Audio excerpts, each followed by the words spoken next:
নমস্কার। 2024 সালে ভারতবাসী একটা খুবই বাজে ধরনের অভিজ্ঞতার সম্মুখীন হন। সেটা হলো নিট কেলেঙ্কারি। তখন এরকম অভিযোগ আনা হয় যে নিট পরীক্ষার যে প্রশ্নপত্র সেটা লিক হয়ে গিয়েছিল, আগে থেকেই সেটা প্রকাশিত হয়ে গিয়েছিল। ফলে বহু ছাত্রছাত্রী সেই প্রশ্নটা আগে থেকে পাওয়ার ফলে তারা পরীক্ষায় নকল বা টুকলি করতে পেরেছে।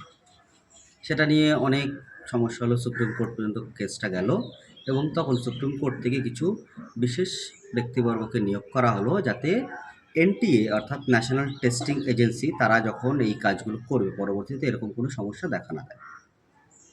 ঠিক 2 বছর পরে এই বছর 2026-এ এই নিট কেলেঙ্কারিটা আরও ভয়াবহ রূপ নিল।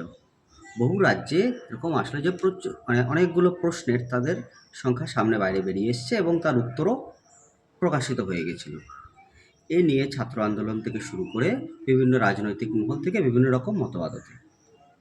যখন এই নিয়ে ছাত্ররা প্রচণ্ড পরিমাণে আন্দোলন করছে, তখন বর্তমান সরকার তাদের যেখানে এই বিষয় নিয়ে একটা অনেক গভীর পদক্ষেপ নিতে হতো, অনেক স্ট্রং একটা অ্যাকশন নিতে হতো, সেটা না করে তারা ছাত্র দমনে লেগে পড়েন। তার পরবর্তীতে গত মাসের অর্থাৎ মে মাসের 31 তারিখ নাগাদ একটা খবর পাওয়া যায় যে দিল্লির যে সেন্ট্রাল এডুকেশন মিনিস্ট্রির যে অফিস রয়েছে সেখানে আগুন লাগে এবং বহু গুরুত্বপূর্ণ দস্তাবেজ পুড়ে যায়। এটা একটা দিক গেল। এর সাথে সম্পর্কিত নয়, কিন্তু তাও সম্পর্কিত। বিষয়টা হচ্ছে আমাদের ভারতবর্ষে যে বর্তমান ভোটিং হয়, সিস্টেম হয়, সেটা হচ্ছে ইভিএম মেশিন দিয়ে এবং বলা হয় যেটা খুবই সিকিওর। কিন্তু অনেক সংস্থা এবং অনেক সংগঠনই দাবি করছে যে ইভিএমটাকে আগে থেকে হ্যাক করে রাখা যায়, ফলে কোনো একটি রাজনৈতিক দল এই ইভিএম হ্যাক করে তারা সুবিধা লাভ করতে পারে।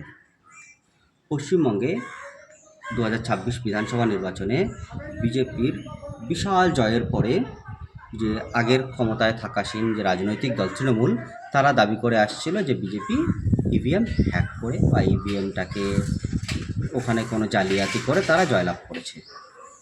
এটা তো একটা বিষয় গেল, এটা অভিযোগ, পাল্টা অভিযোগ, এরকম অনেক কিছুই আসে। সেটার এখনও বাস্তবিক কোনো রূপ পাওয়া যায়নি। এর মধ্যেই সপ্তাহখানেক আগের একটি খবর, সেটা হচ্ছে দক্ষিণ চব্বিশ পরগনা জেলা পরিষদে, যেটা একটি 9তলা বিল্ডিং, এবং সেখানে 8 এবং 9 নম্বর ফ্লোরে এই ইভিএম, ভিভিপ্যাট মেশিন এবং এই কাউন্টিং মেশিনের যে বাকি যত ডকুমেন্টস ছিল সেগুলো ওখানে মজুত করা ছিল এবং জেলা অফিসের আরও বিভিন্ন কাজ হচ্ছে। হঠাৎই গত সপ্তাহে শোনা গেল সেখানের 3য় এবং 4র্থ তলায়, 3rd এবং 4th ফ্লোরে আগুন ধরে যায়। আচ্ছা, আগুন ধরাটা কাকতালীয় না সেটা পরিকল্পিত, সেটা তো কোনো বাস্তবতা নেই। সেটা বাস্তবিকভাবে লাগতেও পারে যে কাকতালীয়ভাবে আগুন ধরে গিয়েছে, অ্যাক্সিডেন্ট আসতেই পারে। কিন্তু যে সমস্যাটা মূলত উঠে আসছে বা যে প্রশ্নটা সাধারণের মনে দানা বাঁধছে সেটা হচ্ছে 3 এবং 4 তলায় যদি আগুন ধরে 5, 6, 7 3টে ফ্লোর বাদ দিয়ে আগুনটা কী করে 8, 9 তলায় আসে? এটা একটা গভীর প্রশ্ন। এখানে কি কোনো রাজনৈতিক ষড়যন্ত্র আছে নাকি অন্য কোনো কিছু? এবার 8, 9 তলায় কেন আগুনটা ধরলো বা কী ছিল ওখানে গুরুত্বপূর্ণ?